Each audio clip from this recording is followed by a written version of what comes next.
Welcome to the First Mentor podcast. Here, you will hear us talk about a variety of topics for the entire family that will hopefully spark a discussion, create a new curiosity, or simply teach you something new. The goal is to inspire you to learn life skills and soft skills not taught in school and prepare you to live an extraordinary life. Come on and spend some time with us on your commute to school or anytime you're free.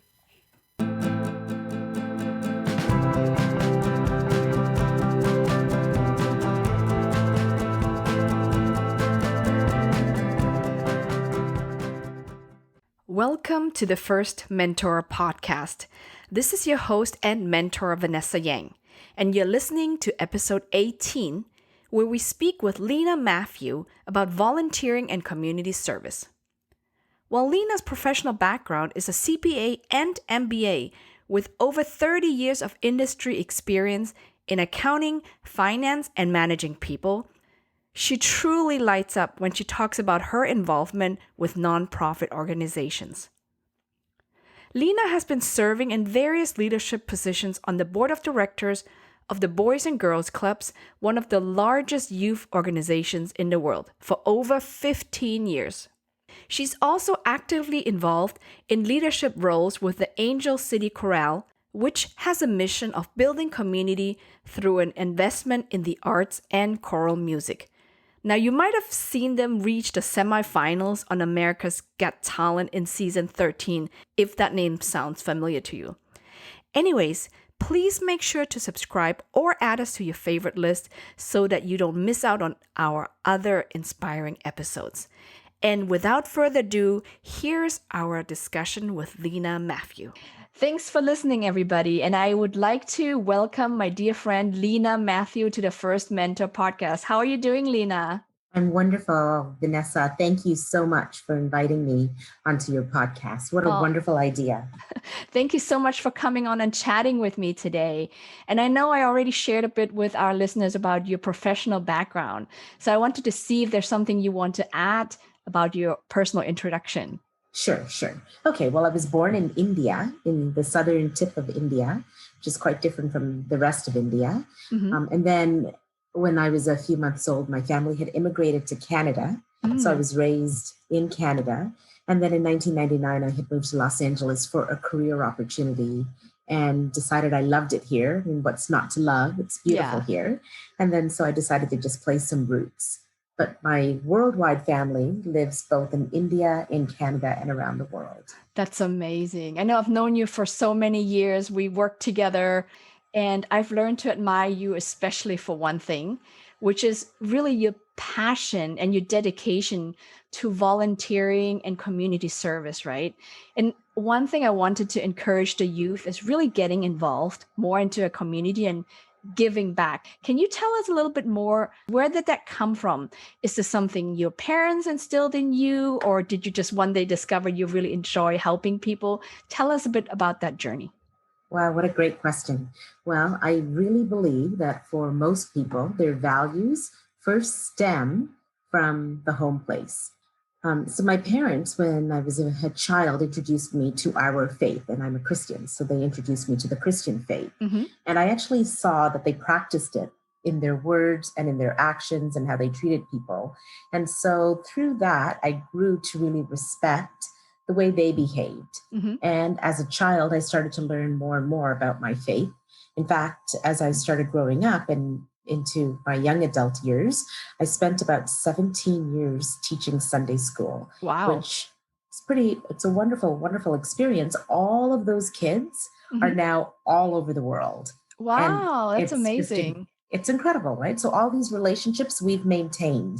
I still find time because of my dear love for them to lead a weekly worldwide fellowship. And so now it's not just them, but their partners and their children as well. I love that. So it's really very heartwarming.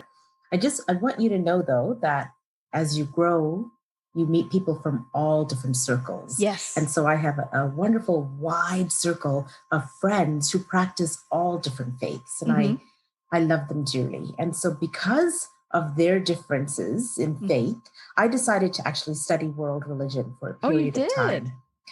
And so I really wanted to understand what is driving them and what really, why they value certain things. And so then I was able to sort of understand the commonality and the differences, right? Mhm. And it just enabled me to respect them and love them even more, because then, I understood a little bit more about them.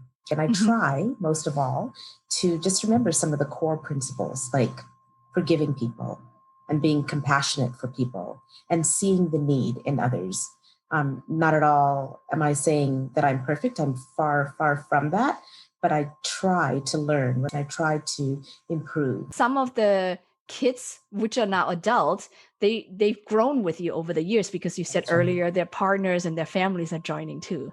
That's right. I've been invited to numerous weddings, and they've Oh, actually said, Leena was my Sunday school teacher. It's really sweet because, wow. they're all adults now. Yes, and you probably learned so much about their stories. I believe the world is growing smaller, right? Because of technology and inventions, we can visit people that we probably would have never met. And now that you've known them, you've probably flown to so many different weddings, learned their That's right. cultures, their family. I find this amazing. Yeah. Yeah, it's really been a joy. Well, one of the weddings that I fondly remember, a Sunday school student who I had been teaching since she was, I want to say, about 12, Mm. and through her teenage years, she lives in Switzerland now. So Mhm. I went to her wedding, which was in Germany. So she married a lovely man from South Africa. Oh, They wow. met in Germany where they were working, and now they reside in Switzerland. And it's just incredible. So you're right. I fly all over the place to partake in important events in their life. Yes. And I think that's really one of the benefits of giving back, right? Because you never know. I feel like many times, even though you give something, but you get so much more in return. You just don't know at the beginning of that journey. You're absolutely right, Vanessa. You're absolutely right. Wow. And I know I mentioned in your introduction, you've done so many things, but you're particularly passionate about your organizations, right? So besides being the president or the past president of the board of a local boys and girls club, to being a key volunteer at Disney, because we both met at Disney, and doing so many other activities, do you have a favorite one? If so, why? Goodness. So thank you, Vanessa. You're right. We both did volunteer work at Disney, and I'm very passionate as well about the Boys and Girls Club and about a local choir that I sing with. Mhm. They all of these different organizations, and Disney in particular, had lots of different activities. And I think any activity that allows people to come together are the ones that I love the most. So these experiences, when people come together, are the ones that I particularly am connected with, are the ones that allow people to grow and have new experiences that sort of stretch their thinking and their Yeah. perspectives. Those ones in general are my favorite. So I kind of look at all of those different types of activities as community building. It's actually true. As you give back and you volunteer, you get to do something you probably would have never had the chance to do in your lifetime. I remember one of the events at Disney, we partnered with Kaboom and built a playground at one of the local Boys and Girls Club in Los Angeles too. And I have never built anything before. And I remember being, neck to neck or next to senior executives at the Walt Disney Company, and somebody was building something and I was partnering with them and really getting to know them on a human level. Before that, they were so far away from me because I was just, probably a senior financial analyst, but they were senior executives. But then to see them as a human being who is giving back the same time I am was really an amazing experience. Yes. Oh, I can imagine how wonderful an experience that was. Yes. And I agree with you, really stretching yourself, learning something new, That's right. it helps you grow as well. Because you've been volunteering for so long, lots of stories, I'm sure, lots of transformations that you witnessed. Are there any particular stories that stand out? Sure. I mean, you're right. There are many, many stories, but let me tell you about. So when I joined a local Boys and Girls Club, and I looked at the way they were looking at financial statements, I was sort of scratching my head as an accountant thinking, what information are they really getting from this report? It just didn't seem like it wasn't really enabling the board to answer the right questions. Mhm. They didn't even understand where the issues were and the risk areas were. Yeah. So of course I sat there for the first meeting or two, just sort of listening to this financial presentation. And then I finally, started asking questions, and then they realized this is an area I'm interested in. They asked me then to take over the financial presentations and Yes. the way in which we were recording our work. And so I then tried to give them like the Disney Cadillac version. So I taught them about a budget and how to do a variance analysis and do a break even by school site, and then a cash flow and a cash flow projection. Yeah. So then they were able to sort of make good decisions that helped more kids. The reason I love that is because here we were able to sort of take professional skills that we learned in the workplace and then apply it to an organization that I cared about. And then in turn, they were able to make good decisions that helped other kids, which I loved. And so then eventually National in Atlanta found out about this. And then they had me speak at the national conferences to teach all clubs about how to do this. So hopefully, I'm crossing my fingers that that impact is now spreading across the United States and wherever clubs are. So we put together a model of how you should be looking at finances. That's amazing. Yes. I think financial statements are just so important. Many times, if you're not in that particular function like we are, it's really a foreign language to them, right? But if you really get everything aligned and set up correctly, you can take stories out of the numbers. People see it as complicated math, but to me, financial statements are really storytelling. If you know how to analyze it, look at it, you can assess how your company or organization is doing and see where corrections need to be made. That's right. So, and you know, another one, so you probably know that I sing with this wonderful choir, the Angel City Chorale. So a few years ago, we had the opportunity of going to South Africa, and we were actually going to do a benefit concert for Amy Beale Foundation. So Amy Beale was an American scholar who went to South Africa, and she was she's a graduate of Stanford, and I think she was on a Rhodes Scholarship. And so she was helping the South African government rewrite their constitution, and she had a real love for the people of South Africa. And she really believed in racial harmony. Unfortunately, Amy Beale was caught in the middle of all of the racial unrest that was happening around the time of apartheid. And she was in fact murdered in South Africa. And then her family, in an effort to really build reconciliation, forgave the people who ended up murdering her, which is just unbelievable. Unbelievable, yes. Unbelievable, right? So we went there to do a concert, and we formed wonderful relationships with the organization leaders of the Amy Beale Foundation. And so in 2018, it was our 25th anniversary of our choir, and we decided, let's bring a handful of kids from South Africa to the United States and give them this incredible experience of a lifetime. And so we worked on this for more than like a year and a half. And we were able to bring like 20 young adults here, and we gave them every opportunity possible. I mean, we just pulled out all the stops. So we, you know, of course, had, you know, this wonderful picnic with all of our families and our kids at Venice Beach. And many of these kids had never even gone to the beach and just had fun at the beach. So this was wonderful. We did a performance in downtown LA. We performed at the Holman Methodist Church. We did an excursion of Hollywood, a Dodgers game, a trip to the Science Center. I organized this panel discussion at USC with the African Student Association, and they emphasized the importance of education. So all of these kids realize that in order to have a better life, education is the key. Of course, no trip to LA would be complete for children without a trip to Disneyland. So we took them to Disneyland. We had a bowling event with the kids at Venice High, a Sony studio tour. You just name it, we did it. And to this day, our visitors from South Africa, they write to us and they tell us that this trip changed their lives. It gave them a completely different perspective of the world. Many of them had never gone out of their communities, and we took them to the other side of the world, and we showed them the best of the best. And, you know, I really believe that we've changed their lives. That is so incredible to hear, because I really agree. We're so lucky, but not everybody is as lucky as we are, right? And as you mentioned earlier, some of them have never experienced things that we take for granted, like a trip to the beach, picnicking. It's so normal for us. And I assume family was invited too. So they get to make connections, right, with people internationally, which is amazing. It was wonderful. We even had water balloon fights, and just a great time. Everyone loved it. So were they also in a choir in South Africa?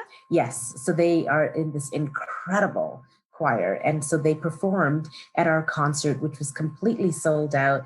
I mean, when they were performing, everyone just rose to their feet with applause. They were just so appreciative of how beautifully they sang. And I'm sure those young adults that you have touched there probably took a completely different path after this experience coming and visiting Los Angeles.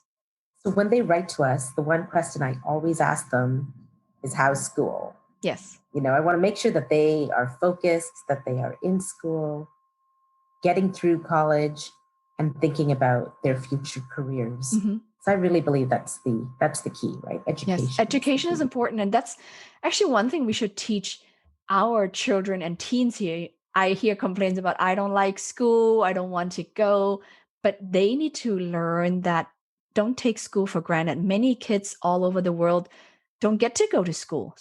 They don't get to have an education. And if they do, I mean, I've seen documentaries where they have to walk to school for an hour, and not just like on a nice path. These are like mountain paths and going through the wilderness sometimes, even just to go to a local school with no air conditioning or no heater. It's incredible what they have to fight through just to get an education. And for people to realize as well that education is a never ending process. Yes, right? I For agree. the rest of our lives, we need to be committed to the idea of bettering ourselves through education. Yes. Because there's always something more to learn. Absolutely. Just be curious, ask more questions, right? I feel like a lot of the youth that I observe are so engaged with a tiny world, which is normally their tablets or TV, not so much anymore, or their phone, so to speak, right? And they live in a completely different world. But I would like to encourage our listeners, be more present, ask more questions, be curious, see what else there is that you don't know, and your eyes will be open to a whole new world. Thank you, Vanessa. You're absolutely right. And that's a beautiful message and a great lesson that we have to instill in all of our young adults. Yes, I think just keep learning. It's like you said earlier, lifelong experience. Yes. And let's talk about, we touched upon it a little bit earlier about giving back, being involved in a community. There's so many benefits besides learning new experiences, meeting new people you would have never met. Can you maybe share some of the benefits it had brought to your life? Sure. So for me personally, volunteering, giving back to the community, it really gives me a greater sense of purpose and personal fulfillment. Mm-hmm. So giving back to others, so through my time and obviously my resources and any of the talents that I have, whatever they are, if I can give back, it keeps me connected to other people. It increases my network of people, but really it helps me build community. Yes. And so I can see that I'm making a difference in the lives of others, and they in turn are actually making a significant difference in my life as well. And truthfully, I just feel happier. And I think that that's good for my mental health and my physical well-being, that I'm just more at peace knowing that I've done something where I can potentially make a difference, that I've chosen to do something. Mm-hmm. And I'm glad that I've taken that time to invest in doing something that ultimately will help them and also help myself. I think the message I'm getting from you is a two-way street. It's not just you giving, but you're getting so much more in return as well, right? Absolutely, Vanessa. Yes, I agree. And for those out there listening who are not full-blown adults yet, and you think, okay, what can I do, right? I'm just a 15-year-old girl or a 17-year-old boy, what have you. Or I'm really busy. I'm in college. I have exams to cram through and to study. Still go and do something out there. Learn, expose yourself a little bit, in the sense where I feel like life is so much more. Yes, school is important, right? Education is important, but there's so much more to life of learning, not just the education you get in school alone, but outside of school. Yes, it's so true. Absolutely. And you're never too young to do something with the community and in terms of volunteering, and you're never too old either. Yes. So definitely it's for all ages. There's different opportunities at different stages in our life. Yes. And let's talk about that, right? For our audience who are normally teens, young adults, and their families, what are some suggestions you would give them to start volunteering if they haven't done so already? I'm sure some of them have started, but let's say they're listening, they're like, oh yeah, maybe I should look into that. What suggestions do you have for them? Well, that's a great question. there's so much to say on this as well. First of all, they probably want to at least identify some of the areas in life, some of the causes that they are most passionate about. Yes, great. And perhaps what skills they have, right? Or what experience they have. But even if they didn't have the skills and experience, at least some of their interests and some of their passions. Yes. I think that's an important place to start. And so I think a nonprofit could just see your passion and find a way to use that passion and that interest in some area where it potentially will make a difference. So just a side little story. When I was 13 years old, I was the youth group secretary in my church. And at the end of my term at 13, I wrote a letter to the minister saying, I wanted to accomplish the following and I didn't get to them, but these are the things that I've done and this is what I didn't get a chance to do. Wow. But I'm hoping that the next person can take the lead and do some of these. And this is where this is what I've done to start. Okay, so this lovely minister wrote me this letter back at 13 and said, we so appreciate all of the leadership you showed. I mean, I was a youth group secretary, right? So how much, I was so young. And he said, and I love all of these ideas. And I want you to know that I am going to work with the next committee to make sure that all of these get executed. I saved that letter only because I was so fond of this minister. So this minister moves on, right? Continues on in his career serving. And is now the archbishop of the church that I'm with. Wow. The worldwide archbishop, right? This incredible, noble man. And I just remember that even when I was just this young kid, he took the time to write. So I definitely, it's very sweet, right? And I just think all ages can make a difference. So whatever your age is, it doesn't matter. And just identify some skills and some passion. Yes, right? I love that. And I think it's so mature of you at 13 to be able to lay it out to say, look, these are the things I've done, and these are the things I haven't completed yet, but I would love for somebody to continue. That is I don't think most 13-year-olds can think that way already. So structured. It's funny looking back at it. So then you probably want to as well just figure out how much time you can give this passion that you have, right? Because of course, when you're in school, I always believe that school is the number one priority, but at different stages in your life, you have different amounts of time that you can give. So just figure out how much time does that require? How much can you offer? And look, you can actually research volunteer opportunities in your community. Every community has these opportunities.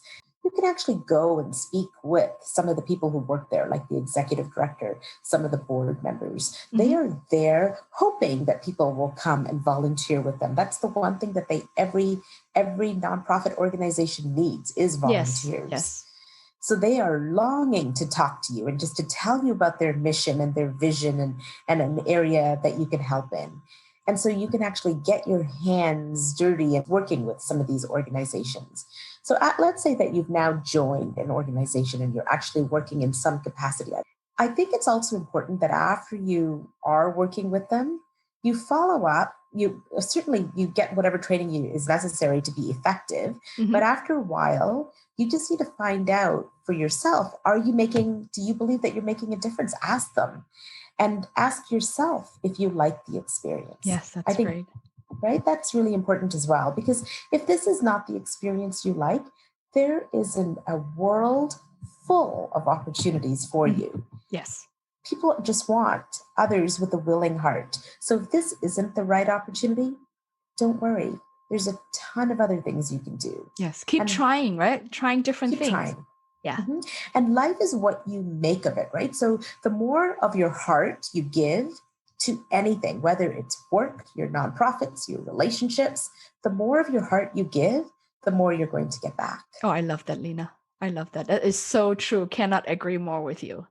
It's really what you give, because what I've learned is you gain so much more back in return. Yes, Vanessa. Yeah. And I wanted to talk maybe a few examples, right? So just to get them thinking. So let's say you like animals or pets.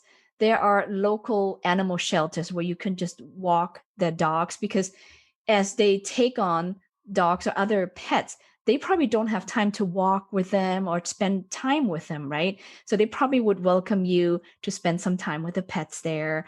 Other things I could think of is local retirement homes. What we've done before is just perform there. And they love seeing young people. When we performed before, it's like their eyes lit, even though they have no clue what song you're singing. It's not their style or the time that they're used to. But they just appreciate somebody being there.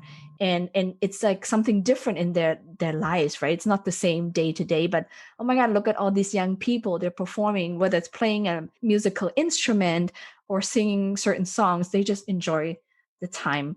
And I think other things I could think of is, like you said, skills, right? You have to find those are passions, but skills, you know how to read. You went to school.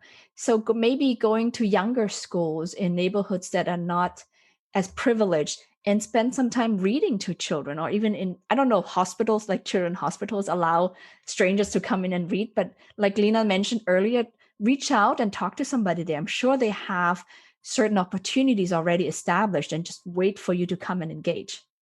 That's right. That's right. And there are so many of these great opportunities. And there's something you mentioned about, senior citizen homes. And I know that my youth group used to do a lot of work in senior citizen homes. You don't realize what somebody is going through, right? Yeah. So because of that, leaving them with kindness is probably the best thing that you can ever do. Yes. Right? Just a smile, doing something sweet for them, a song, just sitting beside them, talking to them for a couple of minutes, but leaving them with a little bit of kindness makes such a huge impact, because you never know what people are going through. Yes, no, it's so true. One thing I actually wanted to bring up, because I had that discussion with a friend before, is timing. Normally what happens is during the holiday, all of a sudden, all these nonprofits get all the attention, right? In the US for Thanksgiving, people go and now serve community, serve food. And then for the Christmas holiday in December, all of a sudden, all the organizations are like, let's go and donate our time or money for certain local communities or local organizations. But I always think about, what about the remaining 10 months of the year? They get a lot of attention for 2 months and nothing for 10 months. At least I assume so. I could be wrong. So that's why I said, hey, let's do it not in November and not in December, and some other months. So kind of spread it out a little bit. Do you agree with that? I completely agree with that. Yes, because everyone just seems to have that spirit of charity during the holiday season. But the need is year round. And as a result of that, then my mother always says, see the need.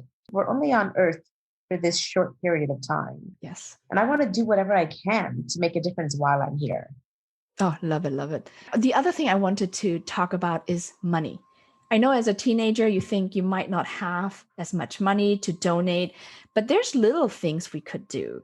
And some of the suggestions, I actually spoke to a friend who is a financial advisor. We had a discussion about the different buckets of money, how we see money, right? So earning, spending, and so on and so forth, but also this bucket of donations. And something you can think about, whether you're a teenager or young adult who gets allowance or has a part-time job, think about it and set yourself a little budget of, it's up to you, 10%, 20%. That should be your donation bucket. Save it up. I mean, don't go and donate $5. That might be a bit hard, but just save it up over time, and then find a local charity that you're passionate about and donate to them. That's a great idea. I think the message that we hear overall, just do what you can. Set a little goal for yourself and see what you're comfortable with. And maybe try to expand and stretch a little bit more each year to see what else you could do. That's great advice.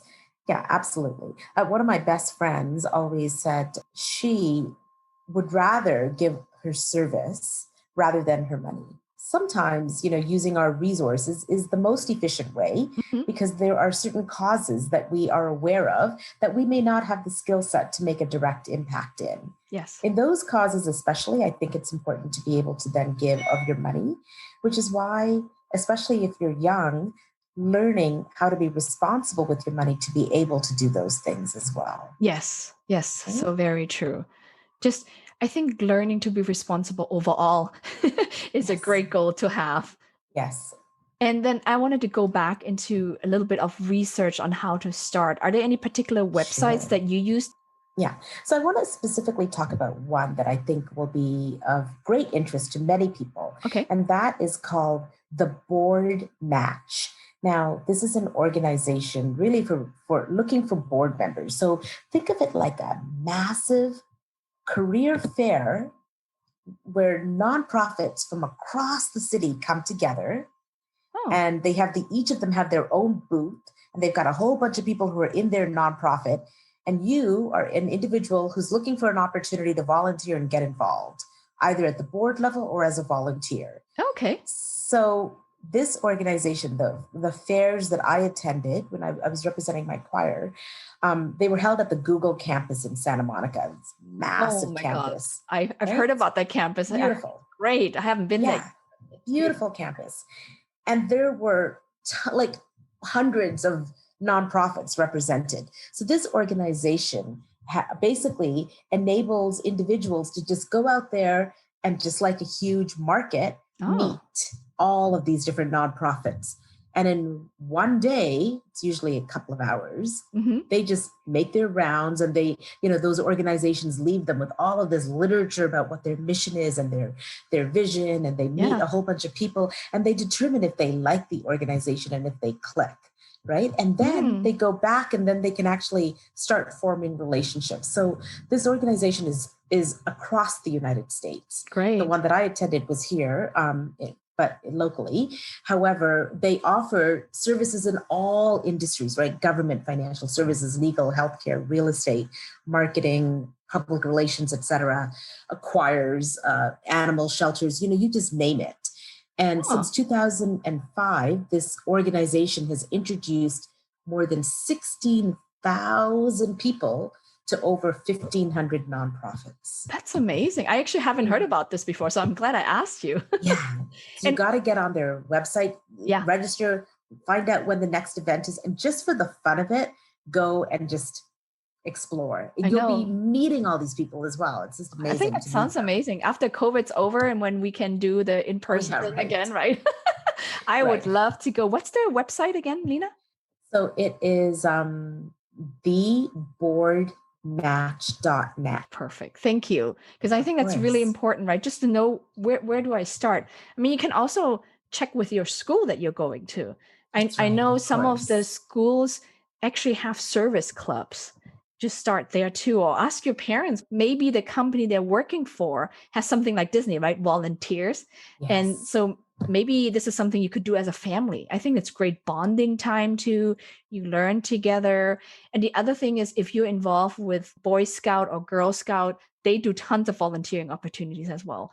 So if you get involved with any nonprofits, many times that little group actually goes out and volunteers at other nonprofit organizations. I love the idea of doing something with your family members. I mean, it's such a bonding experience as well. It is so different than the normal activities you usually pursue with your family, right? Yes. Volunteering together as a family. So just an extraordinary opportunity for so many people to get to know how each other think, and you just feel so good that as a family unit, you're giving back to the world. Yes, I think so. I mean, and we did it at work too, right? As a group bonding activity. I mean, I remember with the family, I've done river cleanups, right? With my son when he was in Cub Scout and really cute and small.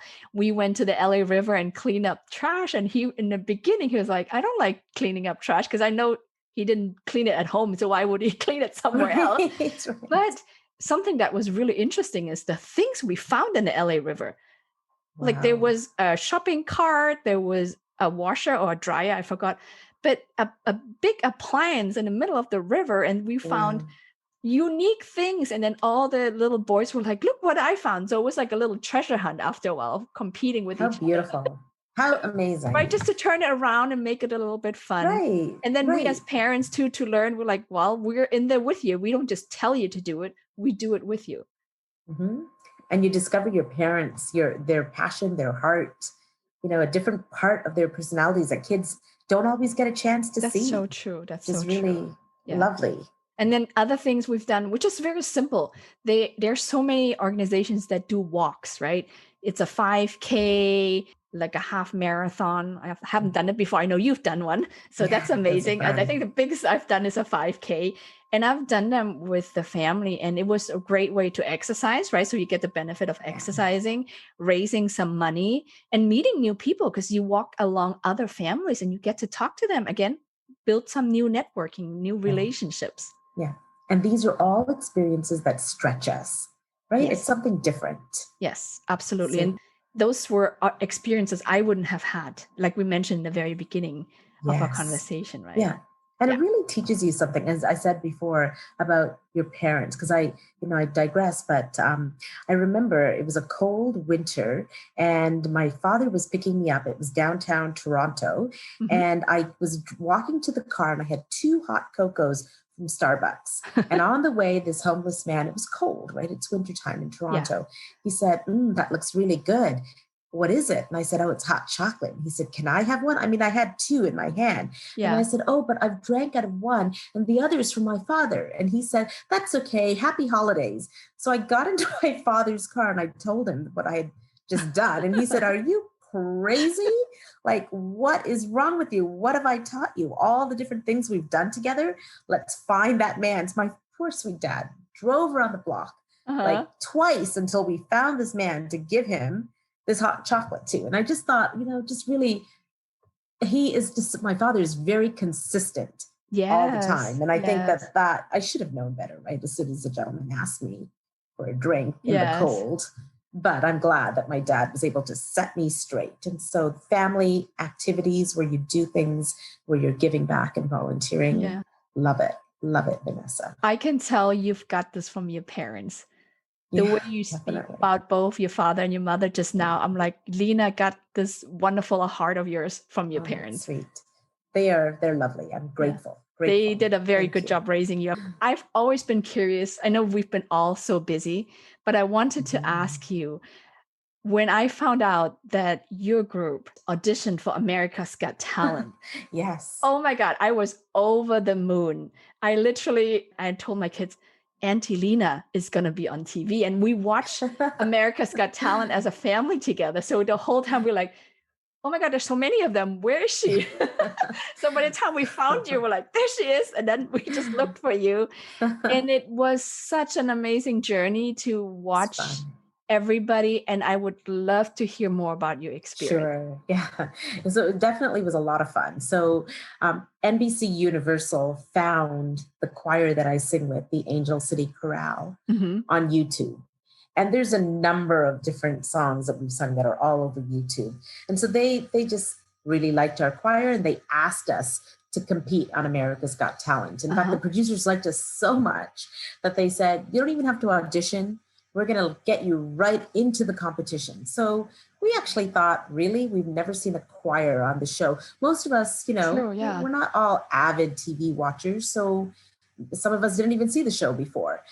So we thought, let's just sing a song we know really well. And we're pretty busy this year anyway. We'll just, one performance quickly and get it over with. Get it over with and back to getting ready for our next concert. So we were shocked when they said they like us and they're advancing us to the next round of competition. And we thought, what? Like, really? Okay. I think we need to take this more seriously. So for the next round, we really practiced. But again, we used a song that we know very well. We did one where we have a close relationship with this amazing composer, Christopher Tin. And we did one of his songs, Baba Yetu. And it's from Civilization 4. So those of you who are gamers out there, that's where that song is from. When we sang that song, we got the golden buzzer, which was... I remember that. Just unbelievable. Like all of a sudden, all of this is falling from the sky, these little golden ribbons and so forth. And we were shocked. Our conductor didn't even know what it was. So it was just amazing. And so then they advanced us on to the next round. We actually made it all the way to the semifinals before our experience ended. But although that experience ended, the worldwide, I guess, acknowledgement of this choir then started to significantly increase. And specifically, our message was that we are all about diversity. So in a world such as ours, where we have so much racial discourse and so many people who just don't get along with each other on the basis of everything, gender, race, political affiliation, etc. In this choir, you've got all different types of people singing side by side. We care about one another. Yes. And together we produce beautiful music. Together, we really are able to show people that diversity works. And so we wanted to spread our message of diversity and inclusion. We were able to, at least voice that. And now to this day, people write us from all over the world and they tell us how much they really appreciate that message. People, in fact, fly from like Scotland to our concerts to hear us. And they've just, they've said that we've made such an impact on their lives. And we're just very grateful that our music was making such a positive impact in this world. Mm-hmm. So during that time, I was the board president for this organization. So of course, as a singer, it was wonderful. As a performer, it was wonderful, meeting all of the America's Got Talent judges and going through this entire process. But it was also a lot of responsibility. I was working, right? I was working with all the attorneys to make sure that every legal contract was signed and that, our rights are protected and that we are honoring NBC's rights and our rights. And it's just, just a lot of additional work, worth every minute of it. But I just didn't want to underestimate how much work that really is. I bet. There's so much going on behind the scenes that we don't even hear about when we watch TV, right? We just see the glorious performances in front. Yeah. Right.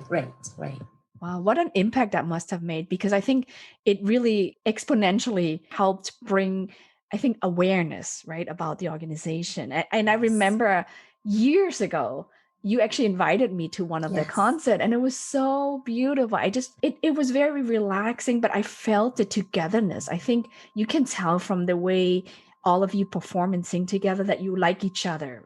First, I was like, wow, this is a big choir, because normally I'm just used to smaller choirs, right? So the first one was like, well, is it around 200 members? Yeah, close to 200. Right? And it was a big over choir. 200 active members, but in any one performance, there's usually about 180. Ah, got it. Yeah. They probably had to find space on the stage. I can only imagine how that worked.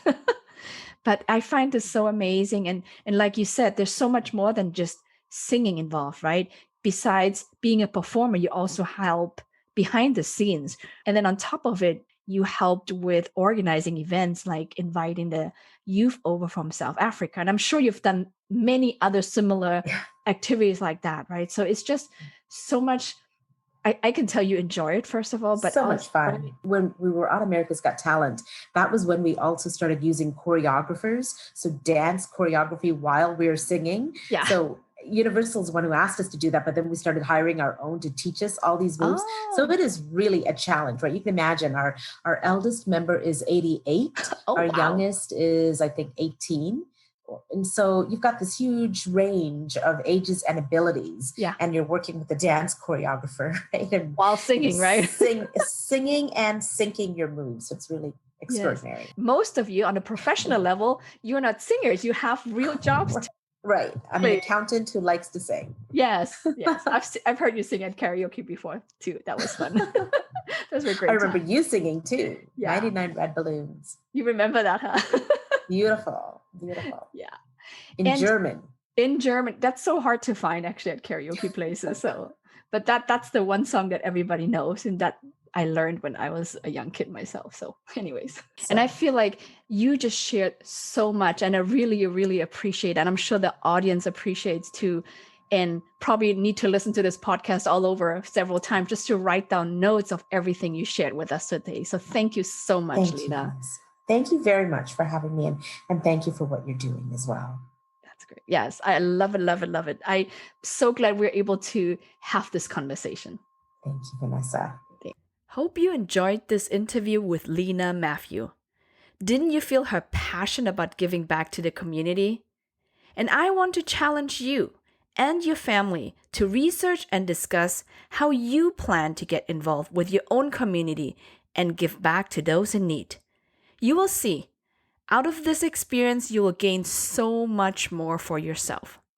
And by the way, Leena actually had a great message about her tips on becoming the best version of yourself. I actually left this out, and I will combine this unique message with those of my other podcast guests in a special edition episode in the future. So make sure you look out for it, since there will be a lot of wisdom shared. And thanks again so much for having us be part of your day. We'll see you in the next episode.